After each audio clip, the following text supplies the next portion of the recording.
querido director Francesco, dice Sandra y invitados que han venido, ¿no?, a degustar y también ver una pequeña exposición que hemos estado armando.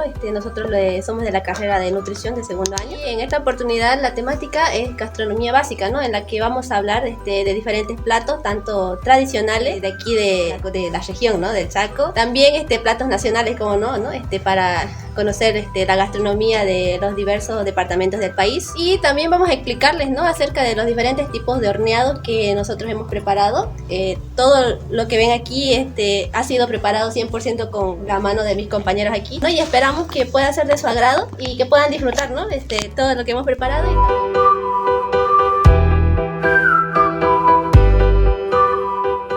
Hay diferentes tipos, ¿no?